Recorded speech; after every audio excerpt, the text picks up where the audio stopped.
ask you all a question about international issues, and in order to try and make time for everybody, I want to cut this down to 30 seconds and move briskly if we can. Could you just tell us what's the key international issue that interests you and what efforts within your capacity to really do anything about it?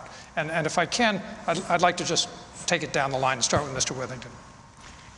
I have written in the newspaper, and I've long felt that the American blank check that we give to the state of Israel is actually harmful to the state of Israel. It's caused them to become, from a little puppy dog, they've become kind of a pit bull. I don't think they treat the Palestinians as well as they should. I think they've brought a lot of their own problems, and there are millions of Israelis who agree with me. There are Israelis who believe that the hard line is hurting them in the long run, so I work on that. Thank you, Mr. Mader.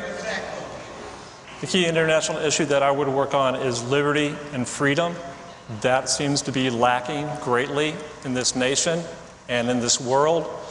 And when I'm talking about liberty and freedom, I'm not talking about someone who wants to impose their will and their control on others. I'm talking about the liberty to be able to speak in public, to be able to vote, and to have an opinion without having to be worried about being killed about it. Thank you. Mr. Jordan. I think it's very important, first off, that we stand with our friends wherever they are, and Israel is one of those friends. And how can we... Iran is one of the most dangerous countries in the history of the world. If we're not prepared to deal with Iran, certainly I'm not in favor of sending our brave men and women anywhere in the world without knowing first and foremost it's the right thing to do, and being very appreciative of their service and being very careful to do our best to give them to make sure they're the best trained, best prepared. But we've got to stand with our friends, and we can't stand in places we shouldn't be. Second. Thank you, Mr. Prosser. For me, it's properly defining our national interests. That's really the fundamental issue. And in looking at that, I believe it's the protection of American lives. That's both American lives here at home and the lives of our men and women who are serving in the military. So when we make decisions about whether to go in to a country, into a conflict, to withdraw troops, as we look now at problems like Syria and other threats that are arising, we need to be very careful about how we narrowly define the national interest of the United States to ensure that we're properly protecting American lives but not overextending ourselves. Mr. Bauer. First off, I agree we've got to protect Israel. It's one of the very few friends that is key to security of this country. But we've got to pick and choose where we are. We have troops all over the world, whether it's Africa, Germany, Italy. We can't continue to be the world's policing powers. Europeans should thank us every day that we continue to subsidize their policing force, and I'm tired of it.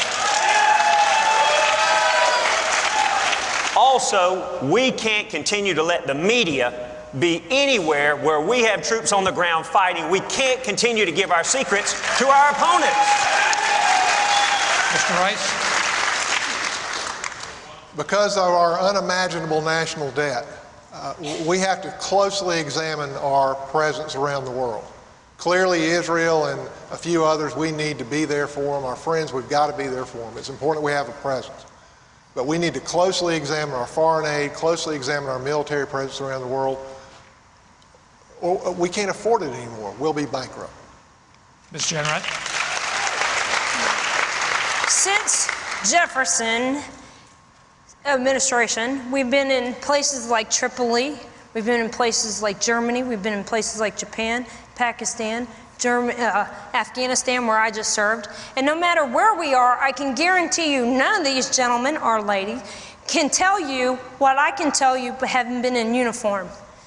Okay, first of all, our troops abroad and where we send them and what we equip them with and how we take care of them when they get home is one of the most important things I think should be taken care of. And then also, too, we are only in places, Mr. Bauer, where we have vital interest. If we were in places as police calling the world, as you say it, we would be in Sierra Leone, we would be in Rwanda, we would be taking care of people all over the world besides the places we're in. Mr. Wallace, thank you. If we bring our troops home thank you, Ms. Jenrette. at 3:30 tomorrow afternoon, it won't change a darn thing. Mr. Wallace, your time is being consumed here. And then secondly, we need to send some congressmen home tomorrow afternoon at 3:30. Mr. Wallace. Protecting our friend Israel is vitally important. They are the equivalent of a supercarrier in the Middle East, which is very volatile. And the main thing we need to do is work to remove Iran, which is the focus of evil in the modern world, from where they sit. The Azeris in that country want to be a part of Greater Azerbaijan. And the Persians were rioting in the street, and this president did nothing about it. We need to put our intelligence on the ground over there and start working to get those people to rise up and overthrow that government, because they are exporting terror around the world, and they need to go, and the world would be a much more peaceful and safer place without the Iranian government. Thank you. And Ms. Culler, we're running out of time, so Ms. Culler, please. Thank you. Foreign aid is the biggest problem that I have with our international. We send all of our money, so much of our money rather, over to other countries that want to kill us. And we have our veterans here that have gone and fought wars for them, and they're not being taken care of here. We have people here that need help in America, and we need to clean up and take care of the Americans before we go taking care of everyone else. Thank you. We will take a final break. We'll be back in a moment.